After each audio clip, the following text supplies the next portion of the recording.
इसी सिलसिले में बोर साहब आए, इन्होंने एक बड़ा ही शानदार अपना पोस्टुलेट्स दिया। वापिस आना मतलब ट्रांजिशन करना, और जितना ट्रांजिशन करेगा ना उतना ही अलग अलग फोटॉन्स निकलेंगे। मोस्ट इंपॉर्टेंट टॉपिक के सीरीज में आज हम लोग लेकर के आ गए हैं बोर्स एटॉमिक मॉडल। आज का जो टॉपिक है बड़ा ही खास है। इसमें केमिस्ट्री से तो क्वेश्चन पूछता ही पूछता है बच्चों, साथ में बेटा फिजिक्स से भी क्वेश्चन आता है। और जानते हो कुल मिलाकर के हर एक साल इससे क्वेश्चंस देखने को मिलेंगे ही मिलेंगे, यानी कि श्योर शॉर्ट टॉपिक है, मजा आ जाएगा पढ़ करके। हाय, मेरा नाम हरन तिवारी और मैं पिछले 10 साल से बच्चों को केमिस्ट्री पढ़ा रहा हूं, केमिस्ट्री में गाइड कर रहा हूं। तो बिल्कुल आप देखो जरा, इसमें मैं आपको जेई मेन के भी क्वेश्चंस कराने वाले हूं, जो कि थोड़े इंपॉर्टेंट क्वेश्चंस हैं, जो हमारे लिए रिलेवेंट हैं, उस क्वेश्चन को भी करने वाले हैं। तो चलिए सर स्टार्ट करते हैं। देखो बच्चों, बोर्स ने, जैसे आपको मालूम होगा कि सबसे पहले एटॉमिक मॉडल के बारे में लोगों ने बातचीत करनी शुरू करी कहां से? डाल्टन के टाइम से। उससे पहले फिलोसफिकल कॉन्सेप्ट हुआ करता था एटम। साइंटिफिक स्टडी डाल्टन से स्टार्ट हुई, फिर थॉमसन के पास आई, फिर रदरफोर्ड के पास आई। रदरफोर्ड तक थोड़ा सा मैच्योर हो चुका था एटॉमिक मॉडल। उन्होंने बोला था कि जो एटम होता है उसमें सेंटर में न्यूक्लियस होता है, न्यूक्लियस के पास सारा मास होता है, उसके चारों तरफ इलेक्ट्रॉन घूमता है। बट बहुत सारी चीजें थी जिसको वो एक्सप्लेन नहीं कर पा रहा था मॉडल। सबसे बड़ी चीज क्या थी? हाइड्रोजन का स्पेक्ट्रम जो था उसको एक्सप्लेन नहीं कर पा रहा था। कुछ बॉन्डिंग के फिनोमिनन थे, उसको भी वो अच्छे से एक्सप्लेन नहीं कर पा रहा था। इसी सिलसिले में बोर साहब आए और उन्होंने बड़ी एकदम समझो कि जितने भी साइंटिफिक जो एक्सपेरिमेंट्स हुए थे उनको कंपाइल करके इन्होंने एक बड़ा ही शानदार अपना पोस्टुलेट्स दिया। और देखो पोस्टुलेट भी अपने सामने है। इन्होंने बोला कि जो, अब थोड़ा समझो, ध्यान से मेरी बात को समझो। इन्होंने बोला कि जो एटम होता है ना उसमें ढेर सारे, बहुत ढेर सारे सेल्स होते हैं या ऑर्बिट होते हैं, उसमें इलेक्ट्रॉन आराम से घूम सकता है।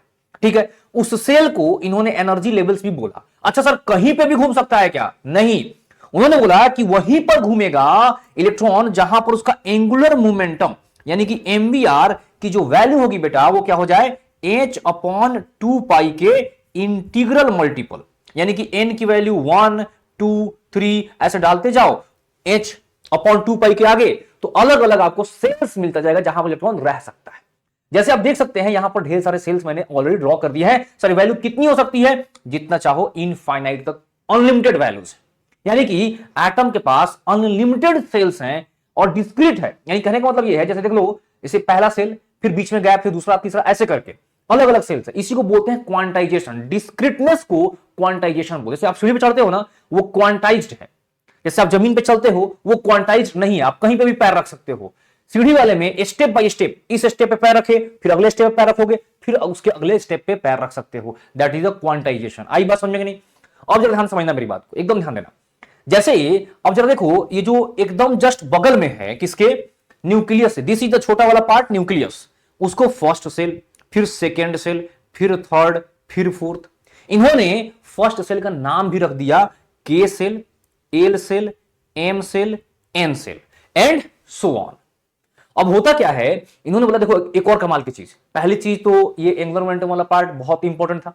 दूसरी बात जो बोली उन्होंने वो भी काफी इंपॉर्टेंट है। क्या है ऐसा दूसरी बात? दूसरी बात यह है कि उन्होंने बोला कि देखो इलेक्ट्रॉन जो है ना ग्राउंड स्टेट में रहेगा, यानी कि अगर कोई पूछे इलेक्ट्रॉन तुम कहां पर हो, तो कहां दिखाई देगा वो? इस ग्राउंड स्टेट में, यानी कि n = 1 को उन्होंने बोला ground state. n = 1 ground state, ठीक है। और sir n = 2 excited state, 3 excited state. Sir n = 2 को क्या बोलेंगे? Excited state, ES। कैसा एक्साइटेड स्टेट? फर्स्ट। ऐसे कितना बोलते हैं? ग्राउंड फ्लोर अपन बोलते हैं, first floor, second floor, third floor, इसी तरीके से। सर n = 3 होगा तो क्या बोलेंगे इसको? Second excited state. आई बात समझ में नहीं? क्लियर है मामला? अब जरा मेरी बात को एकदम गौर से और ध्यान से सुनना, बड़ा मजा आने वाला है, ध्यान देना बच्चों। इन्होंने बोला कि इलेक्ट्रॉन ग्राउंड स्टेट में रहेगा, बट अगर उसको एनर्जी मिले तो वो एक्साइटेड स्टेट में जा सकता है। जैसे मान लो मैं इसको 1 मान लेता हूं, इसको 2, इसको 3, इसको 4। इलेक्ट्रॉन ग्राउंड स्टेट में है, इसको हमने एनर्जी दिया, एक्साइटेड स्टेट में चला गया। ऊपर गया तो ऊपर सर ऐसा नहीं कि वहीं पे घर बना के बैठ जाएगा, नहीं, वापिस आना है लोअर एनर्जी स्टेट में, न्यूक्लियस के पास ही आएगा वो। तो क्या करेगा? जैसे पास में आएगा तो इस केस में बेटा इसने एनर्जी लिया ना, अब एनर्जी देगा। वापिस आएगा तो एनर्जी देगा। ध्यान सुनना है मेरी बात, बहुत इंपॉर्टेंट है। वापिस आएगा तो एनर्जी देगा। अब जरा सोचो, क्या वापिस कैसे आ सकता है? वापिस आना मतलब ट्रांजिशन करना, और जितना ट्रांजिशन करेगा ना उतना ही अलग अलग फोटॉन्स निकलेंगे। जैसे मान लो अपने पास ढेर सारे एटम है, तो किसी एटम में इलेक्ट्रॉन जो आ रहा होगा वो डायरेक्ट आ जाता होगा। आया समझ में कि नहीं? किसी एटम में, अपने पास एक एटम तो है नहीं, ढेर सारे एटम्स हैं, तो किसी में आ रहा होगा तो ट्रांजिशन करते हुए आ रहा होगा, यानी कि 3 से 2 पे, 2 से फिर 1 पे। अब समझ में आ रहा है कि नहीं? जितना ट्रांजिशन हुआ उतना फोटॉन्स मिलेगा। ये बड़ा ही कमाल की चीज थी, इसी से स्पेक्ट्रम बना। जब इसी लाइट को जब पास कराओगे ना प्रिज्म से, जब प्रिज्म से आप पास कराओगे तो क्या होगा, अलग अलग एनर्जी वाला अलग अलग एंगल पे बैंड हो जाएगा।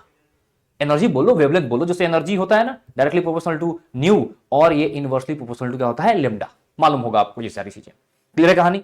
आई बात समझ में कि नहीं, है ना? अब जरा ध्यान से समझना है, यानी कि जितने ज्यादा ट्रांजिशन उतना ज्यादा फोटोन। डन है? मामला समझ में आ रहा है कि नहीं? ये बड़ी कमाल की चीज थी। इसके बाद इन्होंने अलग अलग सेल्स का क्या एनर्जी हो सकता है, अलग अलग सेल में इलेक्ट्रॉन जहां पर प्रेजेंट होगा, मान लो सेकंड सेल में, थर्ड सेल में है, अगर इलेक्ट्रॉन वहां पर है तो उसकी स्पीड क्या होगी, कितने डिस्टेंस होगा, यानी कि रेडियस क्या होगा न्यूक्लियस से। आ रहा है समझ में नहीं? सारी चीजें कैलकुलेट करके इन्होंने दी। तो ऑलरेडी मैं अब देख लो यहां पर सारे के सारे इनके जो पोस्टुलेट्स हैं लिखे हुए ऑलरेडी हैं, तो टेंशन लेने की जरूरत नहीं है। इसका पीडीएफ का लिंक आपको डिस्क्रिप्शन में भी मिल जाएगा, चिंता बिल्कुल नहीं करना है, ध्यान देना है। तो आगे बढ़ते हैं। अब जरा ध्यान दीजिएगा, ये अलग अलग आपके फॉर्मूले भी मैंने लिख दिए हैं ऑलरेडी। स्पीड का देख लो, ये फॉर्मूला है, ठीक है सर। आप जो 2.186 एग्जैक्ट वैल्यू है, आप उसकी जगह पर ये भी ले सकते हैं 2.2 इंटू 10 का पावर 6, ताकि आपका कैलकुलेशन कहीं कहीं पे इजी हो जाए। कोई दिक्कत की बात नहीं है, अपने पास 4 ऑप्शंस होते हैं, सॉल्व कर सकते हैं आराम से। अच्छा सुनो, रेडियस का ये फॉर्मूला रहा सर। यहां पर भी आप चाहें तो R0 की वैल्यू आप ले सकते हैं 0.53 एंगस्ट्रॉम। आ रहा है समझ में कि नहीं? क्लियर है कहानी? तो ये भी सॉर्ट आउट हो गया सर, बहुत बढ़िया। Kinetic energy E0Z2/n²। Sir potential energy -2E0, जितना E0 उसका है ना, उससे काइनेटिक एनर्जी का उससे जस्ट डबल किसका है, पोटेंशियल एनर्जी का। सर E0 की वैल्यू कितनी है, 13.6 इलेक्ट्रॉन वोल्ट। अच्छा ध्यान देना, मान लो कभी जूल में आ जाए तो अपन क्या कर सकते हैं, 1 इलेक्ट्रॉन वोल्ट को आप जूल में कन्वर्ट कर सकते हो। कैसे? 1.6 इंटू 10 का पावर -19 जूल करके। आ रहा है समझ में नहीं? बहुत शानदार, बहुत जबरदस्त, ठीक है। ये देख लो, ये सब काइनेटिक एनर्जी, पोटेंशियल एनर्जी और टोटल एनर्जी दोनों को जोड़ दो, काइनेटिक और पोटेंशियल को, तो क्या आ जाएगा, टोटल एनर्जी आ जाएगा। हाँ ना? यानी कि E इज इक्वल टू क्या होता है साहब, P plus K. E is equal to P plus K. आई बात समझ में नहीं? जोड़ दो। अब देखोगे पोटेंशियल एनर्जी जो है वो जस्ट डबल है किससे, आपके टोटल एनर्जी से। दोनों में माइनस साइन है लेकिन जस्ट डबल है। और काइनेटिक एनर्जी पॉजिटिव होता है हमेशा, ये ध्यान देना है। जहां पर भी फोर्स ऑफ अट्रैक्शन लगेगा वहां पर पोटेंशियल एनर्जी की वैल्यू नेगेटिव होगी, और जहां पर फोर्स ऑफ रिपल्सन लगेगा वहां पर पोटेंशियल एनर्जी की वैल्यू पॉजिटिव होती है, ठीक है। अब देखो ये पूरा मामला अपना कंप्लीट हो गया है। अब आगे बढ़ते हैं, ध्यान दीजिएगा जरा क्वेश्चन पे। जल्दी से क्वेश्चन पे जाने से पहले एक आध दो चीज मैं और बता दूं ताकि आपका कैलकुलेशन स्पीड थोड़ा बढ़ जाए। ध्यान दीजिएगा, क्या बताना है सर, ध्यान दीजिए, एकदम ध्यान दीजिए। क्या बताना है मुझे बताना है कि जो आपका स्पीड है this is directly proportional to Z और इनवर्सली प्रोपोर्शनल टू एन, ठीक है। जो आपका रेडियस है this is directly proportional to N square और इनवर्सली प्रोपोर्शनल टू जेड, ठीक है कि नहीं। और आपका जो एनर्जी है E this is directly proportional to Z square और inversely proportional to N square, ठीक है। अगर ये ध्यान रहेगा तो बहुत सारे क्वेश्चन बेटा अपना सॉल्व हो जाएगा, ठीक है। इसी सिलसिले में एक चीज और बता दूंगा आपको, अगर मान लो कहीं पे E1/E2 आ गया और सेल के रिस्पेक्ट में आ गया तो क्या करेंगे साहब, N2/N1 का पावर 2 स्क्वायर में है ना। और मान लो मुझे इसको जेड के रिस्पेक्ट में लिखना है तो कैसे लिखूंगा, डायरेक्टली बोल है ना, कैसे लिखूंगा, Z1/Z2 का पावर 2, है ना। शानदार, देख लो जरा, जबरदस्त है। तो कहीं पे इसका भी यूज पड़ेगा तो अपन सॉल्व कर लेंगे फटाफट से। तो जरा जल्दी से इस क्वेश्चन का आप आंसर बताइए, फटाक से, जल्दी पॉज करिए वीडियो, आंसर बताइए जल्दी से, क्या होगा देखते हैं सही आंसर है कि नहीं। अब तो सामने सामने है, क्या आंसर है जरा बताओ। R directly proportional to N square और E inversely proportional to N square, है फर्स्ट आंसर, वेरी गुड, बहुत बढ़िया। इस क्वेश्चन का आंसर बताइए पॉज करके जल्दी से, फटाफट। हाँ जी, the energy of second Bohr's orbit of the hydrogen atom is इतना, तो बताना है फोर्थ बोर ऑर्बिट का क्या होगा। अभी जस्ट जो अभी डिस्कस किया गया, जो अभी ये वाला ये वाली चीज को अप्लाई करो, आंसर आ जाएगा।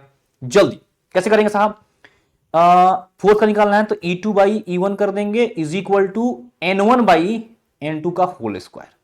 सर E2 निकालना है, नहीं पता है, ये 328। सर N1 कितना है, सेकेंड, N2 कितना है, फोर्थ का होल स्क्वायर।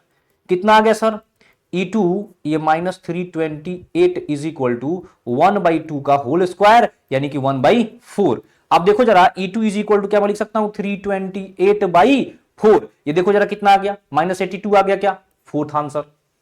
आया समझ में कि नहीं, इजी है बहुत ज्यादा। नेक्स्ट, इस क्वेश्चन का आंसर बताइए जल्दी से। इन बोर्स ऑर्बिट NH/2 किसको इंडिकेट कर, देख लो कितने छोटे छोटे क्वेश्चन होते हैं। और तब जब थोड़े कठिन क्वेश्चन आया करते थे, क्या हो गया बताओ, क्या क्या बताता है ये, एंगुलर मोमेंटम। एग्जैक्टली, बहुत बढ़िया। फोर्थ, नेक्स्ट, इस क्वेश्चन का आंसर बताइए जल्दी से। ये जेईई मेन का PYQ है, क्या है, the energy required to excite an electron in hydrogen atom from n=1 to n=4। जल्दी से बताइए फटाफट से। आपको एनर्जी के बारे में भी पता होना चाहिए, ध्यान देना। हाइड्रोजन एटम के लिए बेटा, अगर आपका ये 1 2 3 4 मान लो, ये n=1, ये 2, ये 3, ये 4 और ये रहा 5 और मान लो ये इनफाइनाइट है, ठीक है। तो n=1 का आप ध्यान रखेंगे -13.6, इसका -3.4, इसका -1.51, इसका -0.85, इसका -0.54 ध्यान रखेंगे।